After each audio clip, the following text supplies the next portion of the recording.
L'Associació Hàbitats va néixer fa uns 18 anys. La van crear un grup de biòlegs que havien acabat la carrera feia poc i estaven sensibilitzats per al medi ambient i per a la conservació de l'entorn natural. En aquella època hi havia moltes entitats i associacions que eren més aviat ecologistes, eren molt activistes en quant a la defensa del territori, en quant a fer denúncies, manifestacions, i aquest grup de biòlegs el que volia era donar a conèixer a la ciutadania l'entorn natural, els hàbitats, els ecosistemes, però des del punt de vista de l'educació ambiental i fer-los participar. Ens vam fer voluntaris arrel d'una promoció que es va fer a l'Escola del Turó i quan anaven els nostres fills, i el meu fill petit sobretot estava bastant motivat per al tema animals, peixos i totes les històries,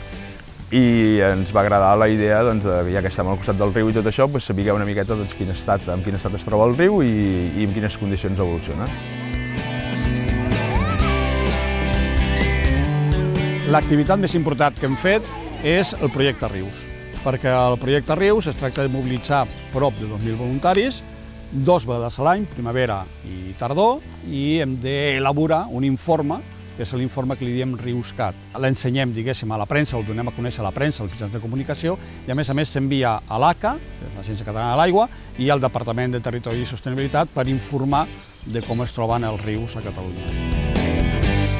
Quan un grup de voluntaris vol fer un pas més de les inspeccions i detecta que en el lloc on està fent les inspeccions caldria fer alguna actuació més, llavors passem a una adopció, que és una mena de custòdia que nosaltres li diem adopció. El nostre compromís és a mantenir el paisatge natural, amb la vegetació natural de la zona, típica de la zona, i tenir això controlat una miqueta, i sobretot detectar si hi ha noves espècies que siguin invasores, que s'apostin allà, i eliminar-les amb el que es pugui.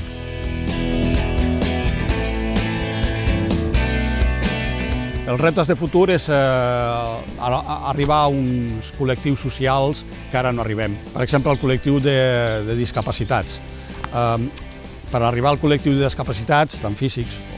psíquics, necessitem adaptar els materials que tenim, perquè hem elaborat uns materials per a la inspecció de riu, i per adaptar aquests materials fa falta diners, fa falta subvencions, i actualment, com que no n'hi ha gaires,